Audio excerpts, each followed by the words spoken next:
Salam saudaraku yang kekasih dalam Tuhan.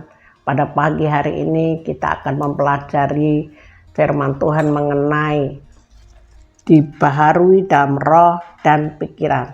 Sebelumnya kita akan membaca di Rom 8 ayat 10. Begini bunyi firman Tuhan. Tetapi jika Kristus ada di dalam kamu, maka tubuh memang mati karena dosa, tetapi roh adalah kehidupan oleh karena kebenaran. Saudaraku, betapa indahnya firman Tuhan ini, terlebih bagi orang-orang tua seperti saya ini, di mana ini adalah suatu janji di dalam kehidupan ini.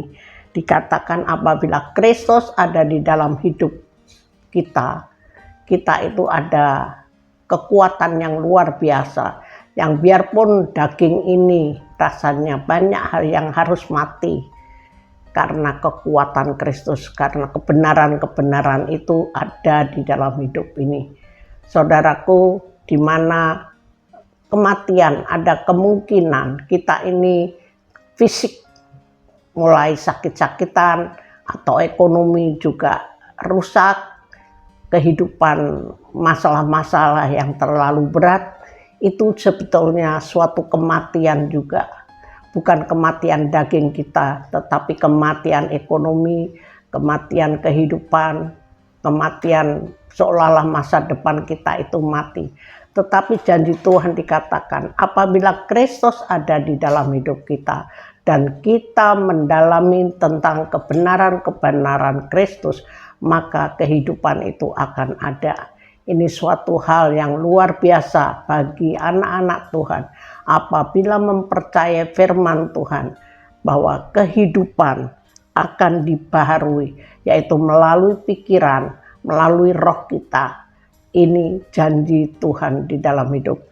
Sebelumnya kita juga akan membaca di Efesus 4 ayat 23. Begini bunyi firman Tuhan. Supaya kamu dibaharui di dalam roh dan pikiranmu. Jadi saudaraku, setelah kita menerima Yesus di dalam kehidupan kita, Tuhan menjanjikan dibaharui di dalam roh dan pikiran kita. Inilah kekuatan daripada kita anak-anak Tuhan, di mana pikiran-pikiran kita maupun roh kita harus dibaharui melalui Kristus Yesus. Bagaimana kita memperbaharui pikiran, saudaraku?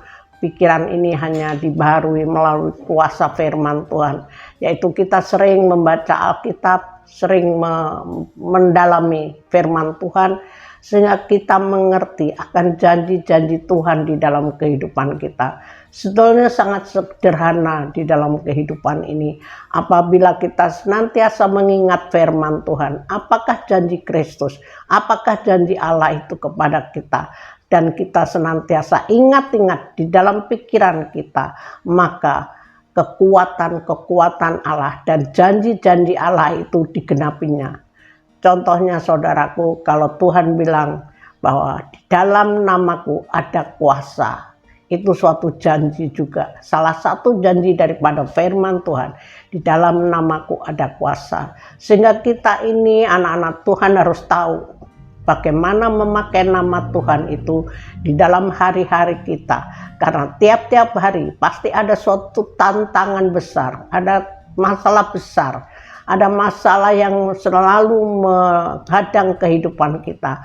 Tahukah kita memakai nama Kristus, bahwa kita bisa melaluinya dan kita bisa menyingkirkannya dengan kekuatan nama Kristus. Itu salah satu janji daripada Allah. Terlebih saudaraku, mungkin saudaraku ada yang sakit bertahun-tahun, sulit untuk sembuh. Ke dokter bertahun-tahun tidak ada suatu pengharapan. Bagaimanakah kita harus mengingat, memikirkan janji Tuhan? Kadang kita harus ingat firman Tuhan, seorang perempuan 12 tahun pendarahan. Jadi kita harus ingat cerita itu, bahwa di dalam pendarahan yang sudah kehabisan keuangan, sudah hancur fisiknya, sudah hancur masa depannya, tetapi dia masih ada suatu pengharapan. Apabila aku jamah jubah Kristus, maka aku akan menjadi sembuh.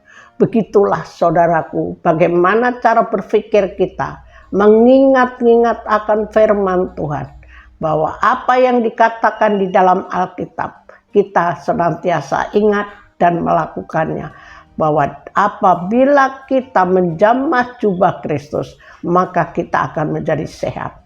Itulah cara-cara kerja berpikir dan roh kita bekerja bersama-sama di dalam hidup kita. Jadi kita tidak hanya mengharapkan sesuatu bahwa gampang, apa-apa gampang. Tidak mungkin, aku kadang-kala memikirkan tidak mungkin aku bisa melakukannya. Karena apa saudaraku? Cara berpikir kita membuat kita sendiri sebetulnya terhalang oleh cara-cara berpikir kita. Karena kita tidak mau memikirkan firman Tuhan dan diterapkan di dalam kehidupan ini.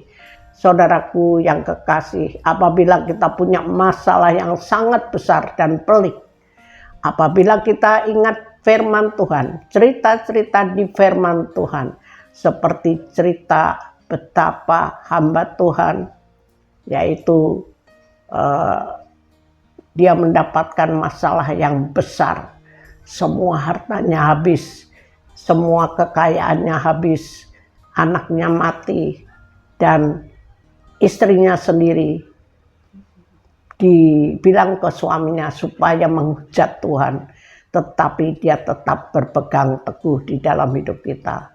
Apakah kita pernah mengalami seperti firman Tuhan, yaitu hambanya ini sampai kehabisan, kerusakan keuangan, fisik dan mentalnya saudara, tetapi dia tetap bertaut kepada Allah. Begitu juga kiranya saudaraku, cara berpikir kita apabila kita mempunyai masalah yang sangat-sangat pelik, biarlah kita mengingat akan firman Tuhan, akan janji-janjinya dan cara berpikir Alkitab itu. Bagaimana Alkitab bisa menyelesaikan masalah-masalah karena tetap bertaut kepada Tuhan. Artinya apa saudaraku? Roh Allah itu sudah ada di dalam hati kita, di dalam hidup kita, di dalam tubuh, jiwa, dan roh kita. Allah itu udah ada. Sehingga kita harus mengimani bahwa roh Allah itulah yang menyanggupkan kita melakukan perkara-perkara besar di dalam menghadapi masalah yang akan datang, maupun yang saat ini masih ada gunung yang menghadang di depan kita.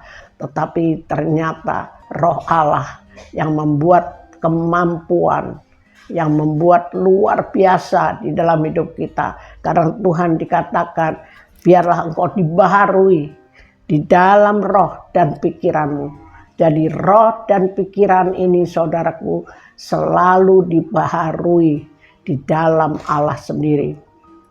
Sehingga ada sukacita, ada damai, ada sejahtera di dalam hidup kita. Apapun yang terjadi di tengah-tengah kita, roh Allah ada di dalam hidup kita. Dan Tuhan Yesus katakan, biarlah rohmu menyala-nyala dan layanilah aku. Jadi di sini saudaraku kita diajarkan bahwa roh kita harus senantiasa menyala-nyala. Tidak ada kelesuan di dalam menghadapi hidup ini. Tetapi senantiasa roh kita menyala-nyala di dalam Allah. Sehingga kita sanggup melayani Allah dengan kekuatan yang luar biasa yang Allah sendiri berikan. Sehingga menjadi berkat bagi kehidupan pribadi kita, menjadi berkat bagi orang-orang lain. Karena melihat Allah, melihat roh Allah ada di dalam hidup kita. Amin. Tuhan Yesus berkati. Mari kita berdoa saudaraku. Allahku yang sangat baik, pada pagi hari ini kami mengucap syukur dan terima kasih bahwa Engkau sendiri yang mengajari kami. Ada pembaharuan di dalam pikiran kami, di dalam roh kami. Kami serahkan baik tubuh, jiwa, dan roh kami masing-masing di dalam tangan-Mu Tuhan.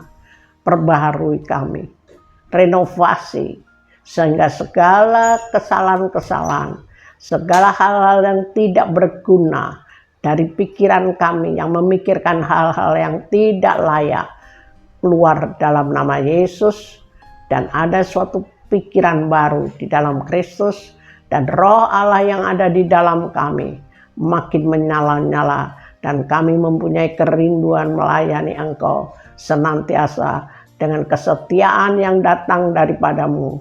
Terima kasih Bapa. Segala doa dan permohonan kami hanya kami peralaskan di dalam nama Yesus. Amin.